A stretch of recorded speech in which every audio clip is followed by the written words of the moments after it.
Yo, yo, yo, welcome to Proper Things, the FPL show brought to you by the ttfsl. And it's your boy Michael back again with episode 22, and this will be the Game Week 25 preview. Well, like I said, from the first episode this season, this is an entirely different game that we've been playing from seasons past. As the last episode left us with a team, and then on the Thursday, it was announced that the teams that advance to the Carabao Cup final will have a double now in 25. So also Arsenal, Liverpool, and of course Spurs had the potential to get a double in 25. It turned out that only Liverpool would get the double as Arsenal and Spurs were both bounced. So we still waiting news on what will happen with the Newcastle Crystal Palace game and when it will be rescheduled, if it will be rescheduled. But that left us with a little more changes headed into the deadline after the video. So without further ado, let's take a look at what happened in Game Week 24.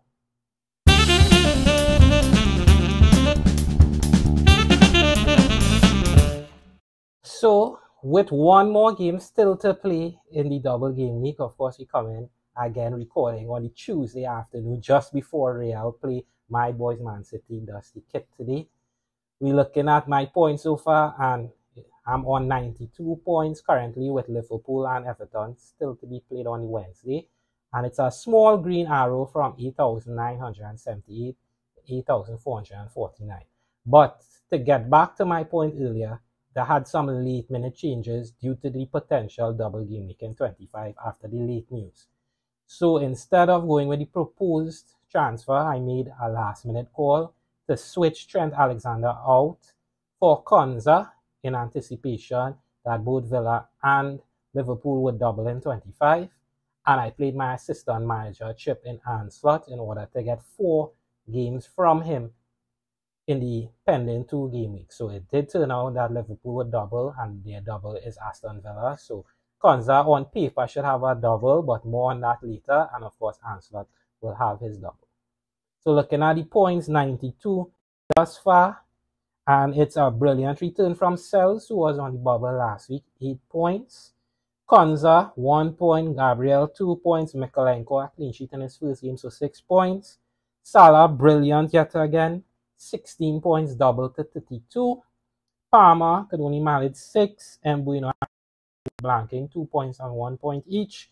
Wood with a massive hattie of 17 points. Gakpo could only manage 5 points in his first game, and Isak, of course, 2 points. With, of course, the 2 Liverpool guys and Salah and Gakpo to play, plus Anslot and Mikolenko also playing on the Wednesday. So not a bad start and a green arrow. But now looking at Game Week 25, we have a few issues popping up. So let's move the video quickly now on to the problems and solutions for Game Week 25. So first things first, we have to look at the goalkeeping position. Of course, last week there was a little trepidation on the future of Sells.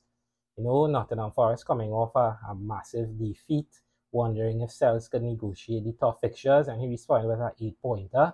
So I'm content with Sells. Sells will keep his spot going into the future for now. For those who have a goalkeeping issue, of course, Alisson is still available if somehow you don't have. But for those who need a keeper and can't go to Alisson for obvious reasons, Martinez will be on the radar at 5 mil, but I think Kepa at 4.5 could prove to be a better buy.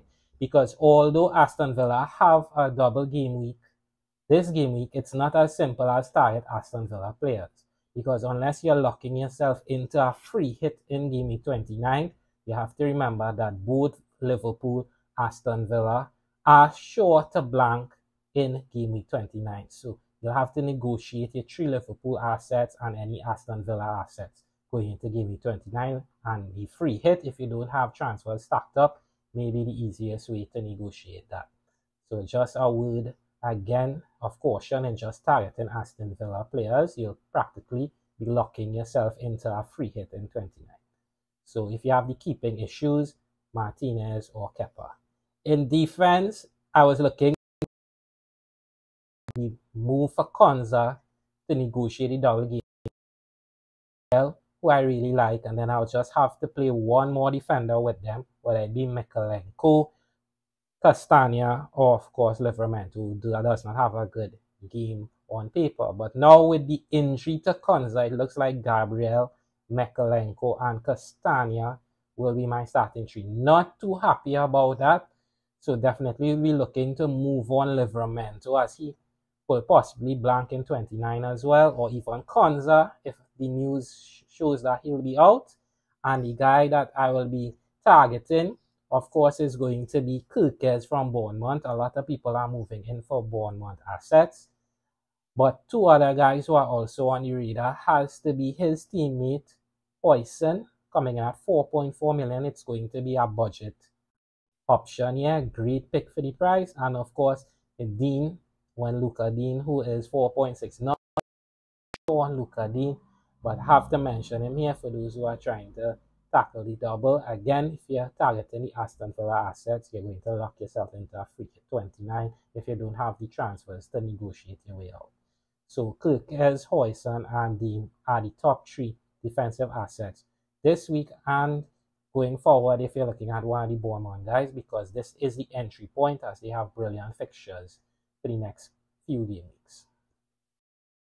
And now we shift gears into the midfield, and we're looking at my midfield five. And with Salah having a double, Rodgers having a double, Palmer being Palmer, and Mbuino having the fixtures, it looks like Gordon is the odd man out.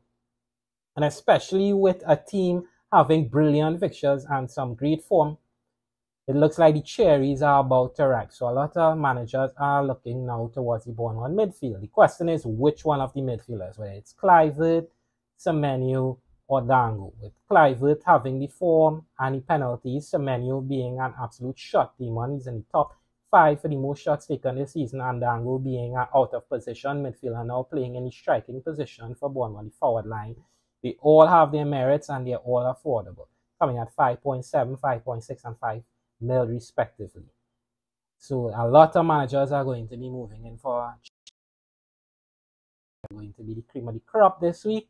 So Gordon is definitely moved on for one of these players, and they will leave a nice little transfer kitty left over to make a move.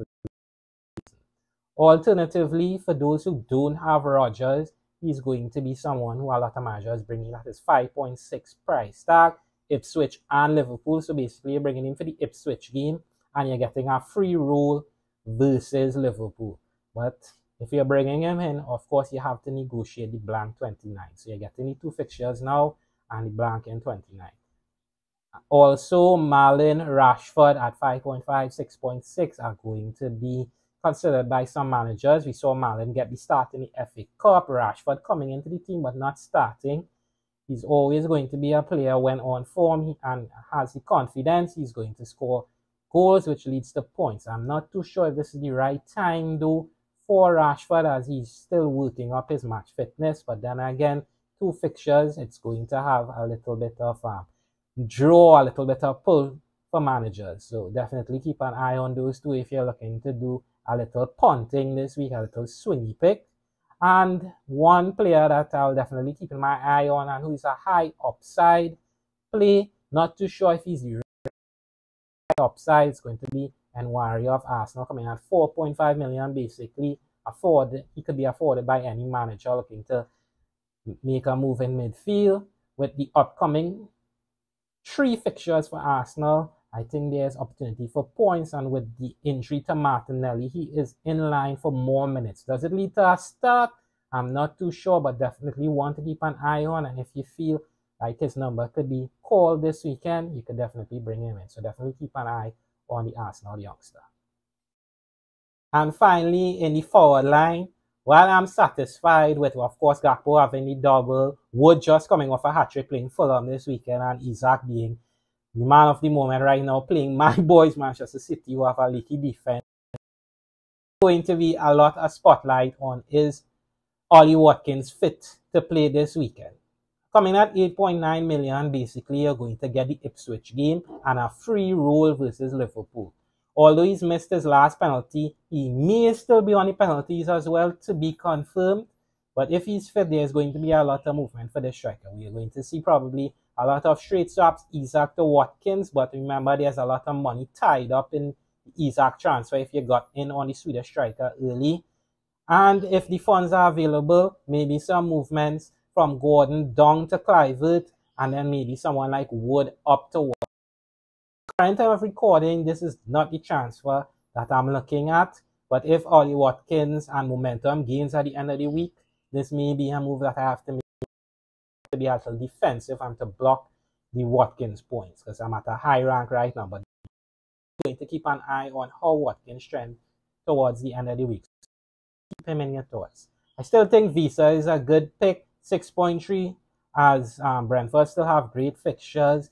Did blank versus Spurs, which on paper was a great fixture, as Spurs is just a bag of rubber bands in the back, but yet Visa can capitalize. And another swingy pick here is going to be the Arsenal forward in Kai Havertz, coming at 7.8 million. This one is a little off kilter, but Arsenal do have a great fixture this game week. Goals are going to have to come from somewhere with the amount of injuries. Kai is locked. I think he's the best pick from the Arsenal attacking line and the midfield line if you're looking to go offensive. So Kai Havertz, 7.8, a swingy attacking option for this game week as well. And finally, for those who play their assistant manager on Moyes to capitalize on his double game week, you're probably going to want to move the assistant manager to the next manager this game week. And for 0.3, you're basically trading in the Moyes double now for the Emery double in 25 against Ipswich and Liverpool. So Ipswich is going to be the game they're favored in, and there's table bonus opportunity versus Liverpool. So for those who have Moyes, it's going to be a Emery for most of y'all, and we're going to see how that turns out. As a slot owner, I hope Liverpool do win the 2 games. So now with all the information given, you're probably wondering what is my pending moves for this game week. Well, last video again with the game video, a lot of plans changed, so the proposed move wasn't made, and I had to make the Trent to Konza in order to facilitate the onslaught. So this game week now, we're definitely going to target a Bournemouth midfielder for Gordon. I think it's the right move to do right now, especially with a little flag there on Gordon. I think he will play, but with the Cherries having such a great fixtures going forward, I think this is the absolute best time to get in on one of the Cherries midfielders. Right now, it's going to be Kluivert, but it could easily be Dango or Semenyo as the week develops. And unfortunately, as I said earlier, Konza got an injury in the FA Cup clash, came off early. So if he's out and he can't play the double, I will be to bring in a defender, and most likely it's going to be one of the Bournemouth, Kirkes or Hoytson.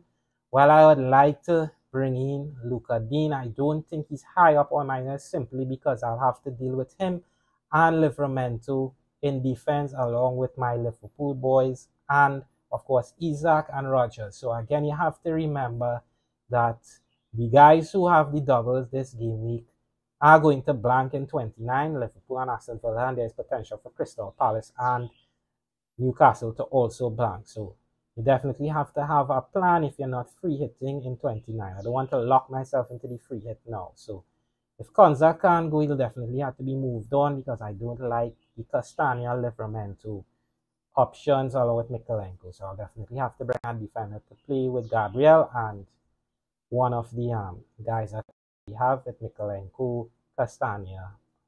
So interesting ahead for fantasy. And now with all the business conducted there, with all the tips, tricks, and my potential team for game week 25, I'll be looking now to the last dilemma that a lot of managers have, and that's who to put the armband on. Well, have no fear, as captaincy corner is here. The number 1 pick this game week is the same guy that was the number 1 pick in 24, currently with a brace in his first game of the double in 24.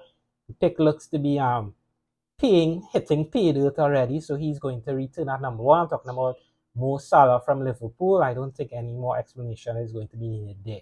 If you're a brave manager and you want to go against Salah, number 2 option is going to be Gakpo. Not much there to discuss again. He's the second best attacking option in the Liverpool team. And at 3, it's going to be Watkins, who is flagged. But again, you have to keep an eye to see if he could answer the bell for Ipswich, and then you're getting a free roll against Liverpool. And in 4th, it's going to be the Cherries trio, Clivert, Semenyo, Dango. There's a lot to pick from here, whether it's the pen, shots, or the guy who's playing in the striking position, as Bourne one time in great form, and the 3 have been returning points. So they come in at 4, and ultra differential. Kai Havertz, great game, but it's a single. So I don't think a lot of managers are going to go against Salah again. They'll be giving 25 for them and Villa. So Salah, I think it's going to be a simple captaincy pick for this game week, with some triple captains also being played on Salah where applicable.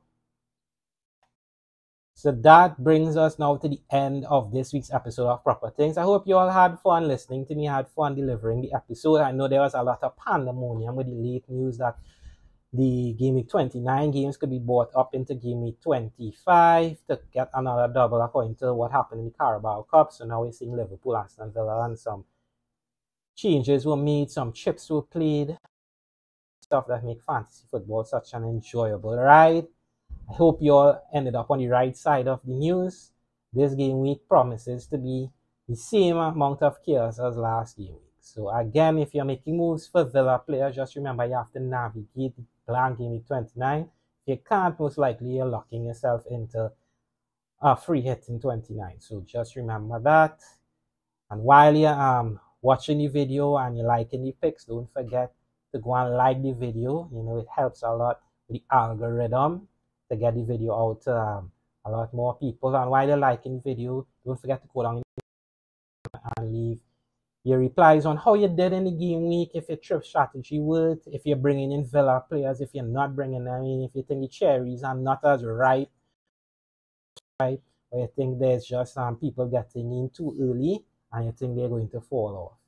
With all that being said, I want to thank you all for the support. I hope you all have a great week. Hope my team wins later today versus Real, as it's the showpiece of the Champions League today, at 4. So good luck to the boys out there. And be safe, everyone. I'll see you all next week. And don't forget to do proper things in all walks of life. I'll see you all.